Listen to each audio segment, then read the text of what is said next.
함께하려. 안녕하세요. 예, 안녕하십니까. 네, 정부가 어제 윤석열 전 대통령 파면으로 치르는 제21대 대통령 선거일을 오는 6월 3일로 확정하면서 지역에서도 여러 움직임이 있는데요. 경주시 선거관리위원회, 공정선거 지원단 모집을 한다고요? 예, 그렇습니다. 경시 선거관리위원회는 7일부터 제21대 대통령 선거 공정선거 지원단 모집을 시작을 했습니다. 이번에 경시 선거관리위원회가 모집하는 공정선거 지원단은 총 12명 정도를 공개 모집을 하는데요.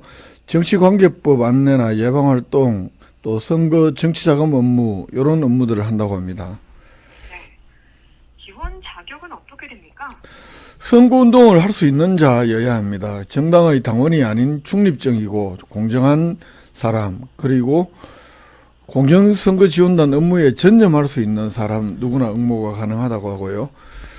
경시 선거관리위원회 홈페이지에 게시된 글씨나 또는 선거관리위원회 사무실에 있는 그 지원서라든가 자기소개서 이런 것들을 작성을 해서 이메일로 제출하든가 또 선관위에 직접 또는 등기우편 이런 방법으로 제출하면 되는데, 이 서류나 면접 심사를 거쳐서 선발을 하고 좀 더 상세한 내용은 경시 선거관리위원회에서 안내받을 수가 있습니다. 홈페이지에도 있고요. 예, 말씀하셨다시피 윤석열 전 대통령이 지난 4일날 파면됨으로써 차기 대통령 선거일은 6월 3일 어제 정부가 국무회의에서 이런 계획을 확정을 했습니다. 네. 이 선거 사무 일정도 확정이 됐죠? 그렇습니다. 중앙선거관리위원회 어제 국무회의에서 대통령 선거 날짜 확정되면서 관련한 주요 선거 사무 일정도 확정이 됐는데요. 중앙선거관리위원회에 따르면 국외 부재자 등 신고와 신청은 선거일 전 40일인 오는 24일까지 마감을 하고, 후보자 등록은 5월 10일 이렇게 할 수 있고요. 또 후보자로 등록하고자 하는 공무원은 5월 4일까지 사직을 해야 합니다. 선거인 명부는 5월 6일부터 10일까지 5일 동안 작성을 하고, 요 기간에 거소투표 신고 또 선상투표 신고도 진행을 합니다. 네. 그러면 선거운동은 언제부터 합니까? 선거운동 기간은 5월 12일부터 선거일 전날인 6월 2일까지 22일 동안 할 수 있습니다. 네. 5월 17일까지 유권자 통행이 많은 장소, 건물이나 외벽 등에 또 선거 벽보를 붙이고, 5월 20일까지 책자형 선거 공보, 또 5월 24일까지는 전단형 선거 공보와 투표 안내문을 가정으로 발송을 한다고 합니다. 그리고 5월 20일부터 25일까지 전 세계 제외 공간마다 설치하는 제외투표소에서 제외국민 투표를 실시하고, 또 5월 26일부터 29일까지는 선상투표, 5월 29일부터 30일까지 이틀 동안은 사전투표가 실시가 됩니다. 이 사전투표 시간은 오전 6시부터 오후 6시까지, 선거 당일 투표 시간은 오전 6시부터 오후 8시까지라고 합니다. 네. 이에 발맞춰서 경찰에서도 선거사범 단속체제에 돌입했다고요? 그렇습니다. 경주경찰서 오늘 제21대 대통령 선거 대비 선거사범 수사 상황실 오늘 개소식도 하고 현판식을 하면서 앞으로 24시간 선거범죄 단속 체제에 들어간다, 이렇게 그렇겠습니다. 경찰에서는 선거사범 수사 마무리 점인 선거일로부터 일주일 뒤, 그러니까 6월 10일까지 선거 관련 각종 신고 접수 처리 또 우발 상황 조치와 같은 24시간 선거사범 상황 대비 체제를 유지할 계획이라고 합니다. 특별히 경찰은 단속 과정에서 철저한 중립 이 자세를 견지하면서 이 불법 행위에 대해서는 정당 또 지위 고하를 막론하고 엄정하고도 강력하게 사법 처리한다는 방침인데, 특히 선거 공정성을 중대하게 침해하는 이른바 5대 선거 범죄, 금품 수수라든가 허위사실 유포, 또 공무원의 선거 관여, 선거 폭력, 불법 단체 동원, 이렇게 5대 선거 범죄에 대해서는 무관용 원칙 적용을 하고 엄정하게 처벌하겠다. 그리고 경찰의 선거 개입 의혹이나 편파 수사 시비, 이런 불필요한 오해가 발생하지 않도록 수사 전 과정에서 중립 자세 그리고 적법 절차 철저히 준수하겠다 이런 점도 강조를 했고요. 오늘 경찰에서는 이 공정하고 깨끗한 선거를 위해서는 경찰 노력뿐만 아니라 국민들의 적극적인 신고와 제보가 중요하다라면서 선거 관련 불법 행위에 대해서는 112 또는 가까운 경찰관서에 적극적으로 신고해달라 이렇게 또 당부를 하고 있습니다. 네, 공정하게 선거가 치러지길 바라고요.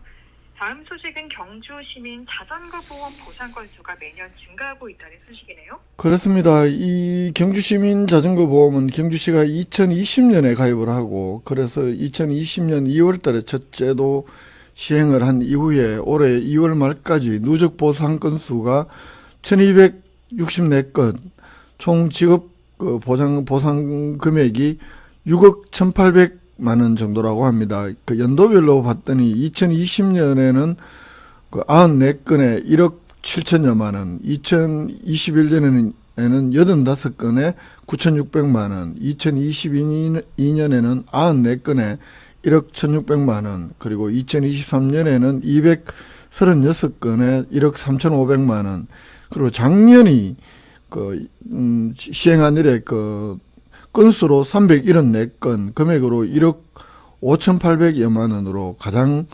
많은 실적을 기록을 했다고 합니다.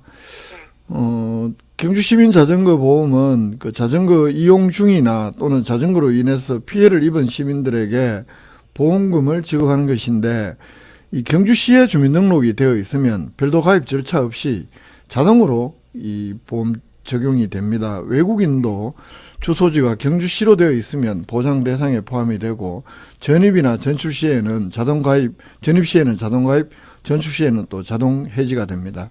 네. 그러면 보장되는 범위는 어떻게 됩니까? 사고가 경주뿐만 아니라 경주 시민이 다른 지역에서 자전거 관련 사고가 발생해도 보장이 가능하다고 하고요. 연령이나 직업, 소득과 무관하게 누구나 혜택 받을 수 있습니다. 보장 범위는 자전거 운전 중 사고를 비롯해서 탑승 중 사고, 또 보행 중 자전거에 치이는 사고, 이런 것들이 다 포함이 되는데, 사망 또는 후유장애 시에는 최대 500만 원, 4주 이상 치료를 요하는 상해 시에는 20에서 60만 원, 또 6일 이상 입원할 경우에는 20만 원을 보장을 하고, 또 이 타 보험하고, 그러니까 개별적으로 가입하고 있는 다른 보험하고 관계없이 이 자전거 보험은 중복 보상도 가능하다고 합니다. 이 보험금 청구 방법이라든가 이런 자세한 내용들은 경주시청 홈페이지에서 확인하실 수가 있습니다. 네. 정말 자전거 관련된 사고면 또 경주 시민이면 누구나 어디서든 받을 수 있다는 점이 참 좋은 것 같네요. 마지막 소식으로 이제 동경주 농협이 최근 적금 가입자들의 해지를 호소하고 나섰는데, 이거는 어떤 사연입니까?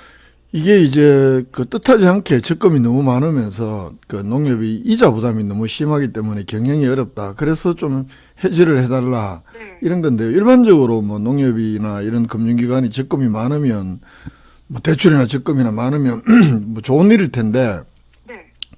이게 2022년 11월 달에 이 동경주 농협이 판매했던 비대면 적금의 경우가 예금 금리가 무려 일반 그때 시중금리가 한 4% 정도 됐을 텐데, 그것보다 2배 가까이 되는 8.2%의 정기적금을 판매를 했는데요. 당시 목표액이 한 100억 정도였다고 하는데, 실제 계약 금액이 목표액의 90배나 더 넘는 이 계약금 기준으로 9천억 원 가량이 계약을 했다고 합니다. 그래서 이 계약 만기 시에 이자 부담이 과중하고, 이렇게 되면 농업 경영 어려울 것이 뻔하게 예상이 되면서 농협측은 판매한 지 한 달 만에 그리고 또 작년에 그동안 여러 차례에 걸쳐서 가입자들에게 상품 가입을 해지해 달라 이렇게 호소했고, 그렇게 되면서 상당 금액이 중도 해지를 했습니다만, 이번에 또다시 금액이 많이 남아 있어서 해지를 호소하고 나선 겁니다. 네. 그러니까 당시에 판매했던 적금 계약금이 아직도 많이 남아있는 모양이네요. 그렇습니다. 이 3월 31일 날 호소문을 동경주 농협에서 게재를 했는데요. 올해 3월 말 현재 5년 만기 적금 계약 금액이 계약 금액 기준으로 1,850억 원이나 남아 있어서 향후 이자 역마진으로 인한 농협 손실이 불가피하다, 이렇게 밝히고 있습니다. 아직 계약금이 많이 남아있기 때문에 이 향후 역마진으로 인한 농협 손실이 더욱 커질 수 있다. 농협 측의 호소문에 보면요.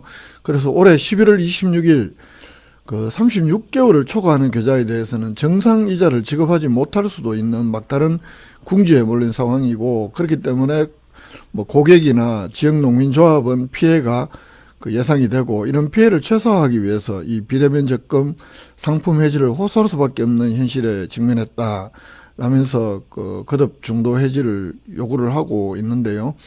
농협 자체 경영 컨설팅을 해봤더니 향후 3년간 적자 규모가 144억 원이 넘고, 올해 말 기준으로 부실 농협 지정이 확실하다.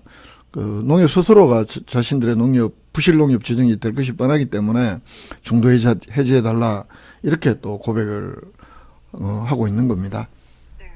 그런데 당시에 이렇게 많은 계약이 이뤄진 건 대체 뭐 때문이었습니까? 이게 이제 이때 일부 경주뿐만 아니고 더러 이런 시골 농협에서 직원들의 실수나 등등 뭐 이런 게 발생하면서 비유사한 사례가 전국 곳곳에서 좀 있기도 했는데요. 이게 이제 가입 조건이나 대상의 제한, 한도 제한이 없었고, 무엇보다 이 비대면 가입이 가능해서 당시에 재테크 앱이나 인터넷에 순식간에 이 상품 소식이 퍼지면서 경주에서 이렇게 가입을 한 것이 아니고 전국에서 이 가입자가 폭발하면서 이런 현상이 생겼는데요.